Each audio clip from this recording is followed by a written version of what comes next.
عقدة من لساني يفقهوا قولي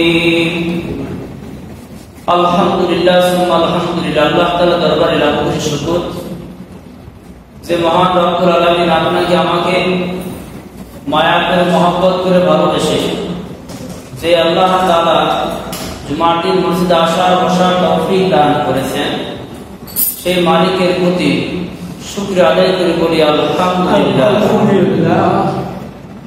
সম্মানিত হাজিরিন, আল্লাহ তাআলা বলেন পবিত্র কালামুল্লাহ শরীফের মধ্যে বলেন বিসমিল্লাহির রহমানির রহিম লাইন শাকারতুম লাযিদান্নাকুম ওয়া লাইন কাফারতুম ইন্না আযাবি লাশাদীদ। যে বান্দা আল্লাহ তাআলার নিয়ামতের শুকর আদায় করে, আল্লাহ সুবহানাহু ওয়া তাআলা ওই ব্যক্তির নিয়ামতের শুকর আল্লাহ তাআলা বাড়িয়ে দেন।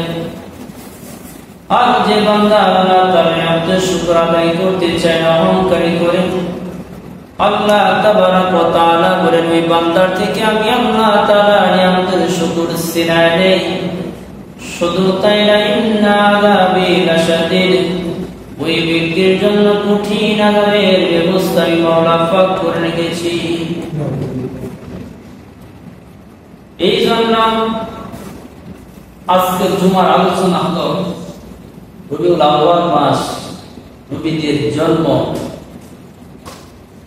নবীজির জন্ম নিয়ে আলোচনা, এবং কি আব্দুল্লাহ এবং কি আমিনার বিবাহের ঘটনা। যখন আব্দুল্লাহর বয়স যখন 12 বছর হয়, তখন এর আগে আব্দুল মুত্তালিব বলছিলেন মালিকের কাছে যে আল্লাহ তাআলা আমার যদি পুত্র সন্তান 10টা সন্তান হয়, তোমার রাস্তায় একটা সন্তান আমি কুরবানি করব। আল্লাহ তাআলা তার কথা কবুল করেছেন।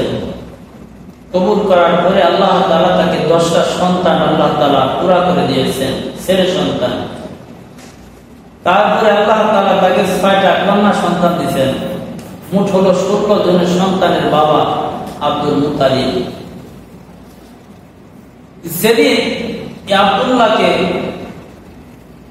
যখন রাস্তায় দিকে চলাফেরা করে, হাঁটাচলা করে, মক্কা নগরীর অনেক মহিলা আছে, তাকে বিবাহের প্রস্তাব দেয়, বিবাহ করার জন্য কি দেয়? প্রস্তাব দেয়।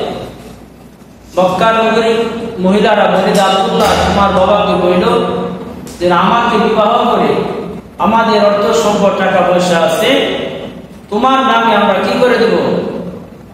ওয়াকফ করে দিব, দলিল করে লিখে দিব, তোমার বাবাকে তুমি বলল। আব্দুল্লাহ একদিন, 2 দিন, 3 দিন হয়ে যান, সবাই যখন বিবাহের প্রস্তাব আব্দুল্লাহকে দেয়, আব্দুল্লাহ একদিন তার বাবাকে বলেন, বাবা মক্কা নগরীর মধ্যে অনেক মহিলারা আমাকে বিবাহ করার জন্য প্রস্তাব দেয়। আব্দুল মুত্তালিব তিনি বলেন ঠিক আছে বাবা, তোমাকে বিবাহের প্রস্তাব দিতেই পারে, ও স্বাভাবিক কিছু না। তখন আব্দুল মুত্তালিব বলেন ঠিক আছে, তোমাকে আমার বাড়ি থেকে তোমার দূরে তোমাকে সরাই দিতে হবে। আব্দুল মুত্তালিব যখন মক্কা নগরের পাশে যখন তিনার সন্তানকে যখন নিয়ে যাওয়া হলো কুরবানি করার জন্য, একজন মহিলা ছিল নওফেলের মেয়ে মারিয়াম। মক্কা নগরের মধ্যে সমস্ত মহিলারা আব্দুল্লাহ পাগল হয়ে গেল। আব্দুল্লাহর চেহারা খুবই সুন্দর ছিল। আব্দুল্লাহর চেহারা দেখে মক্কা নগরীরা ব্যবসা করত, ব্যবসার মধ্যে বরকত হইত, কিন্তু কোনদিন ব্যবসার মধ্যে লস হইত না। এই আব্দুল্লাহকে দেখে দেখে তারা ব্যবসা করত। যখন আব্দুল মুত্তালিব ভাষণ দিয়ে দিলেন যে আব্দুল্লাহকে কুরবানি করব, এই মক্কা নগরের মধ্যে মারিয়াম তিনি সমস্ত মহিলাদেরকে ডাক দিয়ে বললেন চলো মক্কার ভিতরে আমরা চলে যাই। মক্কার কিনারে যখন চলে আসলেন সবাই ঘেরাও করে ফেলছে। নওফলের মেয়ে মরিয়ম তিনি বলেন, হে আব্দুল মুতালিব, তুমি কাকে জবাই করতে চাও? কারণ এই আব্দুল্লাহকে দেখে দেখে আমরা ব্যবসা করি, ব্যবসার মধ্যে বরকত হয়, লাভ হয়, কিন্তু ব্যবসার মধ্যে কোনো লস আমার হয় না। এইভাবে পুরুষেরা ঘেরাও করে ফেললো। আব্দুল মুতালিবকে বলেন, তুমি যদি এখন আব্দুল্লাহকে যদি জবাই করে ফেলো তাহলে আজকে তরবারি দিয়ে তোমার গর্দান উড়ায় দিব, রক্তর বন্যা বয়ে দেব, কিন্তু সব কিছু করতে পারো, আব্দুল্লাহকে দমন করতে পারবো না, দেব না। তখন আব্দুল মুতালিবের সন্তান আবু হাসন তার বাবাকে বলেন, বাবা চলেন ওই তার মহিলার কাছে যাই, গণকের কাছে যাই। গণকের কাছে যাওয়া হলো। গণককে বললেন, আপনি লটারি দেন, যার নাম উঠবে তাকেই কুরবানি দেওয়া হবে। ওই মহিলার কাছে যখন গেলেন, লটারি যখন দিলেন, প্রথমে আব্দুল্লাহর নাম উঠলো। আব্দুল মুতালিব বলেন, তাহলে তো আব্দুল্লাহকে কুরবানি দিতে হবে। বলো চলো আমরা আবার মক্কা নগরীতে যাই। মক্কা নগরীতে চলে আসলেন, আসার পরে বললেন, আব্দুল্লাহর নাম হচ্ছে আব্দুল্লাহ, কুরবানি করো। কিন্তু সবাই মানে না। এইভাবে 3 বার যখন মহিলার কাছে যাওয়া হলো, যখন 3 বার যখন যাওয়া হলো, 3 বারের মাথা তো আব্দুল্লাহর নাম উঠলেন। চতুর্থবারের মধ্যে আরেকটা নাম দিলেন, যে একদিকে আব্দুল্লাহর নাম থাকবে, আরেকদিকে ঘোড়ার বা উটের নাম থাকবে, যার নাম উঠবে তাকে কুরবানি করা হবে। চতুর্থবারের মতো আব্দুল্লাহর নাম যখন না উঠে, ঘোড়ার নাম যখন উঠলেন, তখন আব্দুল মুতালিব তখন ভাষণ দিলেন, আজ থেকে জানের বদলে জানের কোন ব্যক্তি যদি মানত করে মাংসের জানের পরিবর্তে একটা ঘোড়া বা একটা উট বা একটা বকরি কুরবানি করে দিতে হবে। এই কথা আব্দুল মুতালিবের আল্লাহ তাআলা পছন্দ করে কোরআন নাযিল করে দিলেন। এই আব্দুল মুতালিব 10টা সন্তানের মধ্যে 7টা সন্তান নিয়ে যখন ব্যবসার উদ্দেশ্যে রওনা হয়ে যান, সিরিয়ার দিকে ব্যবসা করতে যাবেন তিনি। এই যুগে 250 কোটি টাকার মতো তার কাছে ছিল। আব্দুল মুতালিব ব্যবসার উদ্দেশ্যে যখন যাবেন, রাত যখন গভীর হয়ে যায়, রাস্তা পথ ঘুরে তিনি মদিনায় চলে গেলেন। এক বাড়িতে কিনারা যায়, বলেন এই বাড়ির মালিক কে আছে, একটু ডাক দাও। আল্লাহর এক বান্দা যুবক, তিনি বলেন, আমার মালিক তো নামাজ পড়তেছে, আমার মালিক নামাজ পড়তেছে, আপনি একটু ওয়েট করে বসেন। তখন আব্দুল মুতালিব বসলেন। পরে আধা ঘন্টার মতো হলো। তারপর বলেন যে তোমার মালিক একটু ডাকো। আল্লাহর বান্দা যুবক বলেন যে আমি ডাকতে পারি, কিন্তু আপনার পরিচয়টা আপনি আমার একটু দেন, আপনার পরিচয় কি? আব্দুল মুতালিব বলেন, আমি হলাম আব্দুল মুতালিব, খানে কাবার বাইতুল্লাহর মুতাল্লিক। ওই যুবকটা বলেন, ঠিক আছে, আমার ভুল হয়ে গেছে, আপনাকে বসান রাখার জন্য। আল্লাহর বান্দা যুবক আব্দুল ওয়াহ্হাব জোহরি নবীজির নানাকে ডাকলেন, বলো হুজুর আপনি আসেন, আপনার বাড়ির আরেঙ্গায় একটা লোক আসছে, সেই লোকের দাওয়াত করে আনা যায় না, কাবা ঘরের মুতাল্লিক। আব্দুল ওয়াহ্হাব জোহরি তো যখন তার বাড়ির দলে আসলেন, আশায় দেখলেন আব্দুল মুতালিব দাঁড়ায় আছে এবং তার 7টা সন্তানকে নিয়েও দাঁড়ায় আছে। পরে বসলেন, বন্ধু, ছোটকালের বন্ধু আপনি আমার, আজকে হঠাৎ করে আপনার ভাই আমার বাড়িতে কেমন করে আপনি আসলেন? বলো বন্ধু, আমি ব্যবসার দিকে যাইতেছিলাম, সিরিয়ার দিকে, কিন্তু গভীর রাত, আমার সঙ্গে প্রায় 250 কোটি টাকা, যদি আমি চলে যাই হয়তো আমার ডাকাতে ধরতেও পারে, এই জন্য রাস্তা পথ ভুল করে বন্ধু তোমার বাড়িতে আমি চলে আসলাম। 2 বন্ধু আলাপ আলোচনা করলেন। নবীজির দাদা আব্দুল মুতালিব তার বন্ধু তার নানাকে বলেন, হে দুস্থ বা বন্ধু, তোমার সন্তান কয়টা? আব্দুল ওয়াহাব জোরে বলেন তোমার সন্তান কয়টা? আব্দুল মুতালিব বলেন আমার সন্তান হলো 10টা হলো পুত্র, 6টা হলো কন্যা, হলো 16 জন সন্তান আমার। আব্দুল ওয়াহাব জোরে বলে এত সন্তান তুমি কোথায় পাইলা? এত সন্তান আমি পাইছি একমাত্র আমার আল্লাহ আমাকে দিয়েছে। 16টা সন্তান নিয়ে আমি অনেক শান্তিতে আছি, অনেক সুখে আছি আমি বন্ধু, কিন্তু দেওয়ার মালিক হলো আল্লাহ। তখন আব্দুল মুতালিব বলেন তাহলে বন্ধু তোমার সন্তান কয়টা? আব্দুল ওয়াহাব বলেন আমি বৃদ্ধ বয়সে, বুড়া বয়স আমি বিবাহ করছি, বিয়া করছি, আল্লাহ দেয় না বৃদ্ধ বয়সে একটা সন্তান দিয়েছে। তার একটা সন্তান, তার নাম রাখছি ছোট্ট করে হলো আমিনা। কিন্তু বন্ধুরে আমি একটা সন্তান পেয়ে খুশি আমি হয়েছি, কারণ সারা মক্কা নগরীর মধ্যে বা মদিনা শহরের মধ্যে এমন কোন সন্তান তুমি পাইবা না। কারণ আমার একটা মেয়ে, তার চেহারার ভিতরে সোমবার আর শুক্রবার আসলে চেহারা থেকে নূর বাইর হয়, আলো বাইর হয়। আমার ঘর যখন অন্ধকার হয়ে যায়, তার চেহারার আলো দ্বারা আমার ঘর আলোকিত হয়ে যায়। তাই নাকি? তাহলে তোমার মেয়ের এত গুণ? বলে হ্যাঁ আমার মেয়ের এত গুণ। তখন আব্দুল মুতালিব বলেন তাহলে তোমারও যেরকম গুণ, এরকম সন্তান এটা আমার ঘরেও আছে, তারও এরকম গুণ আব্দুল্লাহ। তাহলে বন্ধু তাহলে তোমার মেয়ের একটু আনো না, আমি একটু দেখি। তখন আব্দুল মুতালিব বলেন যে আমার মেয়ে তোমার কাছে আসবে না, তোমার কাছে আমার মেয়ে আসবে না, কারণ আমার মেয়ে কোনো মানুষের কাছে যায় না, আমার মেয়ে কাউকে দেখেও না আজ পর্যন্ত, আমার মেয়ে ঘরে থাকে, পর্দায় থাকে। তখন আব্দুল মুতালিব বলেন যে তোমার মেয়েকে তুমি আসতে বলবা, যদি না আসে আমি 1 সেকেন্ডও আমি এখানে লেট করবো না, আমি চলে যাব, যাও তোমার মেয়েকে ডাকো।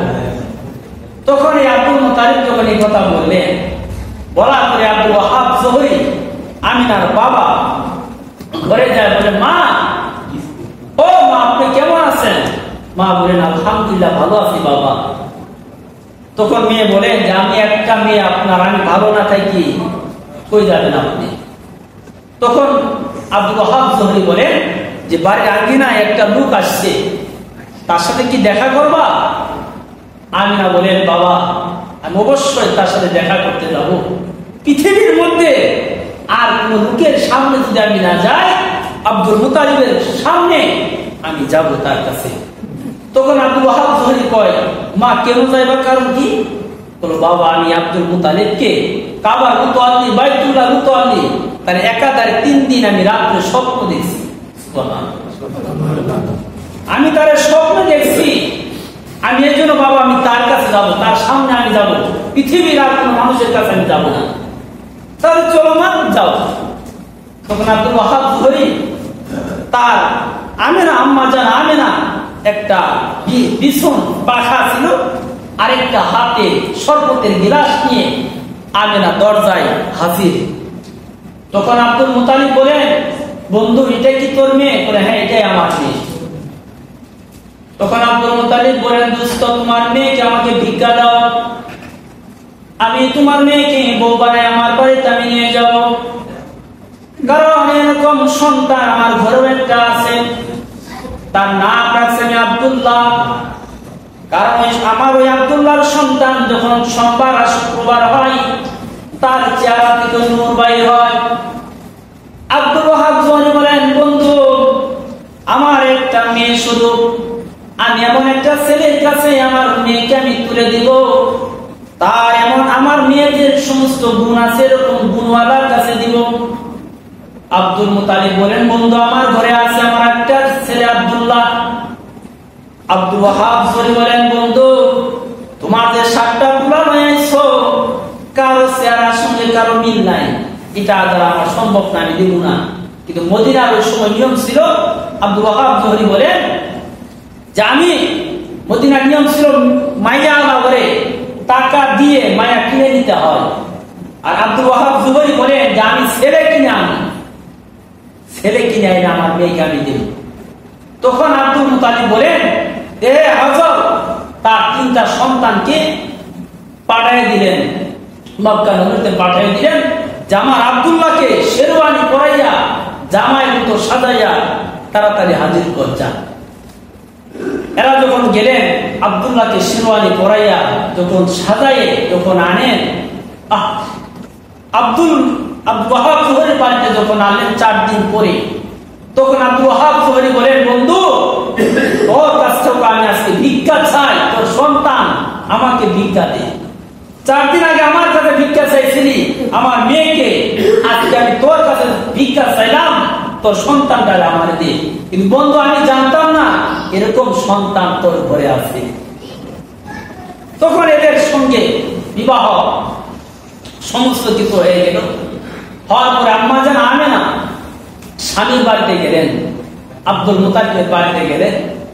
যাওয়ার পরে নবীজির বয়স যখন 6 মাস হয়, পেটে যখন হয়, তখন আব্দুল্লাহ ইন্তেকাল করে ব্যবসার উদ্দেশ্যে তিনি চলে গেছিলেন, আর ফিরে আসেন। তিনি যখন মারা যান, তখন আমেনা বিধবা হয়ে গেলেন।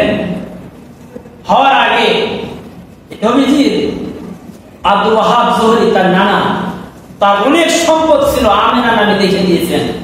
আব্দুল মুতালিবের অর্ধেক সম্পদ নবীর নামে লিখে দিয়েছেন। এত কিছু যখন দিলেন, তখন আমেনা তার ঘরে শুধু একা। ওই দেশের আব্দুল মুতালিবের সন্তান আমির হামজা, তিনি বলেন যে দুপুর বেলা আমিনার ঘরে যখন ঢুকবেন, যাই দেখে কেবলই দরজা খুলছে, এক পা যখন দেওয়ার সাথে সাথে এত মেশকের আম্বর, এত গ্রাম সেন্ট, আর কোন শেষ নাই। রাজা বাদশাহ এরকম সেন্ট তারা ব্যবহার করতে পারে না। তখন আমির হামজা তার বাবাকে বলেন, বাবা, তোমার তো কাম নাই, খালি ঘরে বসে বসে থাকো, কি হইতেছে তুমি কিছুই দেখো না, সব শেষ, ধ্বংস করে দিছে। কেন? বলো, তোমার পুত্রবধূ আমেনার ঘরে কে জানি আসবে রাত্রে বেলা, কি কষ্ট কই না। তখন আব্দুল মুতালিব আমেনাকে জিজ্ঞাসা করলেন, তুমি আমার বন্ধুর মেয়ে, আমি তোমাকে অনেক মহব্বত করতাম, ভালোবাসতাম, কিন্তু আজকে তুমি শব্দ করে বলবা তোমার ঘরে কে আসে? আমেনা বলেন, বাবা, আমি আপনাকে একটা কথা বলবো, যেই কথা আপনি কারো আপনার ছেলে সন্তান পাড়া প্রতিবেশী আপনি কাউকে বলবেন না, কিন্তু আপনি ওয়াদা দেন আমার কাছে। আব্দুল মুতালিব বলেন, ঠিক আছে, তোমার কাছে আমি ওয়াদা দিয়ে দিলাম, তুমি বলো। তখন আম্মা জান আমেনা বলেন, বাবা, যখন আমার সন্তান, যখন আপনার নাতি যখন আমার পেটে 1 মাস হয়, তখন মা আলাইহিস সালাম আমার কাছে সালাম দিয়ে যান। মা আলাইহিস সালাম বলেন, এ আমেনা, তুমি বড়ই ভাগ্যবান, কারণ তোমার পেটে, তোমার গর্ভে যে সন্তানটা আছে, সেই সন্তানটাই হবে আখিরি নবী পয়গম্বর। আপনি ভাগ্যবান। ও বাবা, দ্বিতীয় মাস যখন যায়, আমার পেটে যখন 2 মাস হয়, তখন ফেরাউনের স্ত্রী আসিয়া তখন আমাকে সালাম জানায় যান, বলে, হ্যাঁ আমেনা, তোমার বড়ই ভাগ্যবান, তোমার গর্ভে যে সন্তানটা আছে, সেই সন্তানটাই হলো আখির নবী পয়গম্বর। ও বাবা, শুধু তাই না, 3য় মাসে যখন হয়, বিবি হাজরা আমাকে সালাম দিয়ে যান। 4র্থ মা যখন চলে যায়, ঈসা নবী মা মারিয়াম, তিনি আমাকে সালাম দিয়ে যান। সালাম যখন দিয়ে যায় আর বলে, আমেনা, তুমি বড়ই ভাগ্যবান, কারণ তোমার পেটে যে সন্তানটা আছে, এটা হলো আল্লাহর বন্ধু নবী মুহাম্মদ, তার নাম রাখা হবে, তিনি শেষ জামানার পয়গম্বর হবে, তার উম্মতের অনেক দামি একটা উম্মত হবে। তুমি বড়ই ভাগ্যবান। বাবা, আপনি শুনেন, যখন আপনার নাতিনকে যখন আমি আমার সন্তান গর্ভে রাখি, আমি যখন ডান কাঁধে যাই, বাম কাঁধে যাই, মেশকের আম্বরের ঘ্রাণ আমার শরীর করে। ও বাবা, শুধু তাই না, দুনিয়ার মানুষ বাথরুমে গেলে গন্ধ করে, কিন্তু আমি যখন বাথরুমে যাই, কিন্তু আমার নাক দিয়ে, মুখ দিয়ে, কান দিয়ে, চোখ দিয়ে আমার ঘ্রাণ বাইর হয়, সেন বাইর হয়। এইগুলি তখন শুনলেন আব্দুল মুতালিব। তখন আব্দুল মুতালিব বলেন, মা তুমি আর কোনদিন এরকম কথা তুমি কাউরে বইলো না। আমাদের ছেলে সন্তানরা আছে তাদেরকেও বইলো না, কিন্তু আমি আর কোনদিন বলবো না। কিন্তু বাবা আমি আপনাকে বলতাম না, আমার স্বামী আব্দুল্লাহ তিনি আমাকে বলে গেছিল এই কথাটা যে তুমি আমাকে বললা যে আমার দুনিয়ার কোনো মানুষ যেন না জানে। এই জন্য বাবা আমি বলতে চাইছিলাম না। আমার ঘর থেকে মেশকের আম্বর গ্রাম বাইর হয়, চেহারা থেকে বাইর হয়। এই জন্য আপনি তো ভাবতেছেন কে জানে আসে না। আমিনা খুব সুন্দর ছিলেন, খুব সুন্দর ছিলেন। যখন নবী আলাইহিস সালাতু ওয়াস সালাম যখন দুনিয়াতে আসলেন, আসার বছর যখন 6 বছর হয়ে গেল, হওয়ার পরে 6 মাস যখন দুনিয়াতে আসলেন, আসার সময় এখানে আরেকটা কাহিনী। দুনিয়ার সমস্ত মানুষের, মহিলা মানুষের যখন সন্তান প্রসব পেলে থাকে, কোমরে ব্যথা, হাঁটুর ব্যথা, অনেক ব্যথা আসে, নিচের দিকে দেখা শরীর, কিন্তু আম্মা যেন আমিনার তা হয় নাই। সন্তান প্রসব করছে, টের পায় নাই, কোনো টের পায় নাই। আব্দুল মুতালিব খানে কাবার ভিতরে সেজদায় পড়ে গেছেন যে আল্লাহ আমার আমিনা সন্তানটা যেন সহি সালামতে শান্তি সুস্থভাবে যেন দুনিয়াতে আসে, এইভাবে দোয়া করতেন। তখন আল্লাহ তাআলা বলেন, হে জিবরাইল, আমার বন্ধুর ঘরে দরজার ভিতরে তুই দাঁড়াই থাক, একটা কাফের বেঈমান যেন ভিতরে না ঢুকতে পারে, দাঁড়াই থাক সেখানে। জিবরাইল আমিন দাঁড়াই থাকছেন।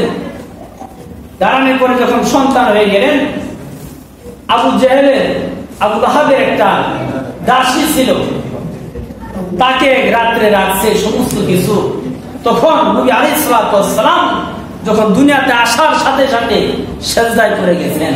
এই কথাটা ওই ইহুদি এক দাসী তিনি জানছেন। আম্মা জান আমিনা বলেন যে বোন, এরকম কাহিনী ঘটনার কথাটা তুই বাহিরে প্রচার করিও না, যদি করো তাহলে সমস্যা হয়ে যাবে। তখনই আল্লাহ পাক এই দাসীর মনকে ঘুরায় দিলেন। সে বলছে আমার জান জীবন যদিও চলে যায়, কোনোদিন আমি এই কথা প্রকাশ করব না। নবীজির বয়স যখন 6 বছর হয়ে যায়, চাচা আবু তালেব তাকে লালন পালন করেন। আম্মা জান আমিনাও মারা যান। এই চাচা আবু তালেবের কাছে তিনি লালন পালন হন, বড় হন। আবু তালেব একদিন বলেন, ভাতিজা তোমার বিষয় আমি কিছু জানি এবং আমি নিজের চোখে আমি দেখছি। তখন আমার নবী আলাইহিস সালাতু ওয়াস সালাম বলে, চাচা আপনি কি জানেন, আপনি একটু বলেন না, আপনি একটু বলেন আপনি কি জানেন আমার বিষয়ে। তো তোমার আম্মার কাছে আমি শুনছি, তোমার আম্মার কাছে আমি শুনছি, তোমার মা বলছে যে তোমাকে যখন পেটে রাখছিল, তোমার মা কূপে পানি আনার জন্য গিয়েছিল, কূপার মুড়ি মুড়ি পানি এসে গেছে।